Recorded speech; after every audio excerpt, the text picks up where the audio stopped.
Welcome to the YNTAAY Minis. I'm Chris Smith, and today is the long-awaited Tops and Bottoms list, the tops. That's the top movies of 2018.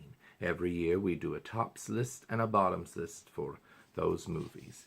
So we're going to zip through that quickly, hopefully. We're going to start at number 18. It's that documentary RBG, about Ruth Bader Ginsburg. Now, Ruth Bader Ginsburg, who's on the Supreme Court, has had quite a she's had quite a whole life and quite a great career and has done amazing things. But she's really, this last year, come into the people's hearts with this documentary and another movie about her life. And I just thought, what a great woman. This documentary really captured her. Now, next, at number 17, is Jurassic World Fallen Kingdom, the next in the movie about the dinosaur theme park with Chris Pratt. I thought this one was really a lot of fun. It was very different than the other ones, and they even have dinosaurs that are being captured and taken to a big mansion where rich people are bidding on these dinosaurs they're going to use for various nefarious reasons.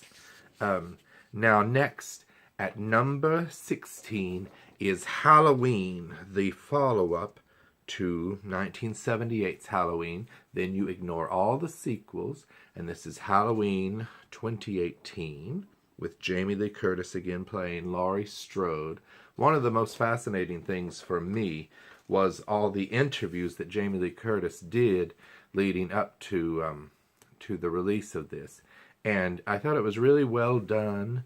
It was very interesting. A movie about trauma, as Jamie Lee Curtis pointed out. And it really is, and how her character dealt with the depression and seclusion and everything after the attack of the evil Michael Myers all those years ago.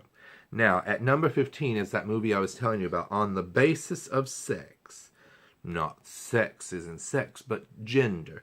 And it's the story of Ruth Bader Ginsburg, and it stars Felicity Jones and Armie Hammer as her husband. And I thought it was a really well-made movie. I didn't know a lot about Ruth Bader Ginsburg, but this movie really was marvelous. It wasn't as much fun as our number 14 movie, Game Night. This came out early in the year with Jason Bateman and Rachel McAdams. I just love them both. And it had a lot of twists. It was very funny. It had danger. It's about a group of friends that get together for game nights, and there's a kidnapping involved, and they think it's all part of the game, and mayhem and wackiness ensues. So check that one out if you missed it. Now, at number 13, this was a big hit this year, or in 2018, Crazy Rich Asians. And it had a lot of great actors in it.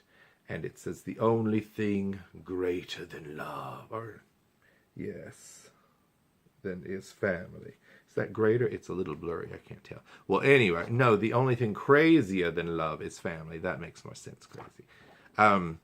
Very well-made movie. I enjoyed it. It's a world that we aren't used to seeing, and it's good that Asian actors get their due and really were featured in a big hit movie. I'm sorry that it didn't get more attention at the Oscars. I think it may have been shut out completely, which is very strange. But at least it's on our list at number 13. Now, at number 12 is a documentary. I saw a lot of documentaries this year. Three Identical Strangers, and it's the true story of these boys who were, I don't want to tell you too much because it's a very mysterious story. They were triplets, identical, and they were all separated and adopted by different families, and the families did not know of the other's existence. So it wasn't until they were teenagers that they found each other. But there is a dark and shadowy reason that they were kept apart, and it will stun you. It's full of twists. If you haven't seen it or haven't read about it, don't read a lot about it, but just go and go and see it, stream it, or rent it at the local Blockbuster or something, because you'll really be startled by the twists in it, which are real life. So now the original of this one was in my top list the year that it came out, but this is the sequel, Creed 2, which is part of the Rocky series, and it stars Michael B. Jordan as Apollo Creed's son. Adonis, I believe is his name, right? And Rocky is still in it, played by Sylvester Stallone, and he's coaching him. And Dolph Lundgren comes back, and his son is now challenging Creed. And, of course, his father had killed Apollo Creed all those years ago in the ring. So it's really, really good. I think you're going to love it. So that's number 11. Now for the top 10. Now, I love this poster, and I loved the movie. I thought it was very original. It's called Bad Times at the El Royale. The El Royale is a hotel that is on the border of, oh, now I'm going to not remember which states, Nevada and California, or, you know. But anyway, and the border of the states go right down the middle. If it's not those two states, then forgive me, but I think Nevada is one of them. But anyway, a group of strangers is drawn to this hotel and connected in very mysterious ways, and it had Jeff Bridges in it, Cynthia Erivo, the Broadway star from Color Purple Revival, Dakota Johnson, John Hamm, just Chris Hemsworth is in it. Really good movie and great poster. I might get that for my room. Wouldn't that be colorful on the walls? Like I have any room. Now, at number 9, now people will say, oh, this is a schlocky movie. Why is this on your list? It's Mamma Mia, Here We Go Again. Well, at least I didn't put it in the top 5. But I saw it a couple of times in the theater. It just makes you feel so good. And ABBA music is just so happy. But I really thought the direction of this was well done. The choreography, you know, it's just fun. So don't judge. The whole cast is back. Meryl Streep not so much, but she's there. And I cried, I laughed, Mamma Mia. Great music. And there's new songs in it. Well, not new, but different songs that weren't in the first one, too. Now, this one, some people will probably wonder why it's not higher, but I liked a lot of movies this year. Star is Born, from Bradley Cooper, directed it and starred, and Lady Gaga. Oscar nominations for all. Very good movie. I don't remember really liking the Barbra Streisand version that much, but this one is a very excellent movie, and I cried. You love the music. Great nominated song this year for Shallow. So I hope Lady Gaga wins that. At number 7, this was a really fun movie. I saw it a couple of times. A Simple Favor, and it starred Anna Kendricks and Blake Lively as two mothers, and their little boys go to school together, and then well, I can't really explain a lot of it without giving too much away, but Blake Lively disappears, and it's Anna Kendrick's then relationship with the husband, and did she die? Was she murdered? We don't know. Very twisty movie. You must see it. Now, at number 6, this movie had everyone screaming early in the year, A Quiet Place, and I'm sorry that it didn't really get any Oscar love, or I don't think even very much Golden Globes love. A Quiet Place was from John Krasinski, directed it, and his wife Emily Blunt also stars in it with him, and they can't speak or anything because there are these monsters out in the world that if they hear any noise, they will come and get you. This poster is just so creepy. Here she is hiding in a bathtub, and the monsters are in the house, but I won't say anything. Now, the top 5.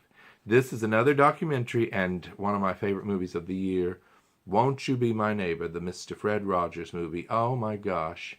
It is so beautiful. You will cry your eyes out.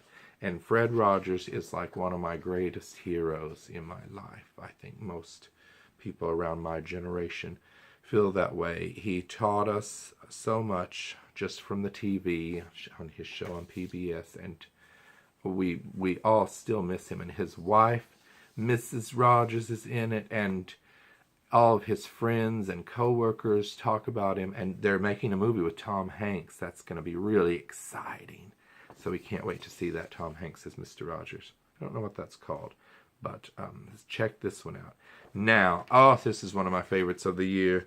It's Melissa McCarthy in Can You Ever Forgive Me? And it's the true story of Lee Israel, a writer who had had some success, but she was sort of falling on hard times. And she starts forging letters, like celebrity letters. She'll buy them and then add things on typewriters, you know, to make it seem like, to make them a little more salacious, and then sell these forgeries. And she she did this in real life, and I won't tell you what happens to her, but she was very proud of her work on those letters. And here she is, and she has an Oscar nomination, and so does Richard E. Grant, who plays her cohort in her schemes. And both of them are so good. And her character wasn't really that likable of a person, but you root for her because of Melissa McCarthy and because of the way it's written. It is a great movie. At number 3, Green Book. Now, Green Book was one of the last movies of the year that I saw, and I was so glad to get it in. Viggo Mortensen was amazing. Mahershala Ali, they both have Oscar nominations. The movie is up for Best Picture, and it's the movie that I'm really cheering for in the Oscars. So you must see it.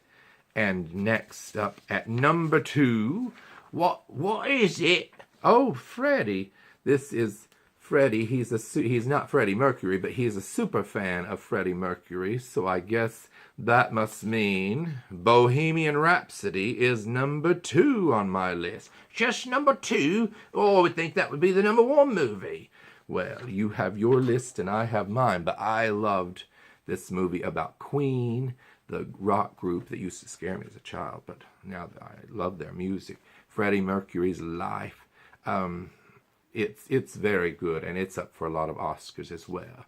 I hope you'll be happy with number 2. Number 2's good too, but it's number 1 on my list. But yes, check out Bohemian Rhapsody if you haven't. And the number 1 movie, I loved it. It was out early in the year. Love, Simon, the story of a young gay teen and his coming out. I just thought it was such a feel-good movie. It was a movie that we need nowadays, and I just can't rave enough about Love, Simon. Of course, it's not a movie that's going to get a lot of Oscar attention or any, but I hope that you'll check it out, and it will be a movie that continues to have life, and does. So that is my number 1 pick for the year, for me. So, on behalf of me, Freddie, and my children over here, we wish you happy movie-going this year, and we'll see you at the Oscars. Goodbye, everybody. Goodbye.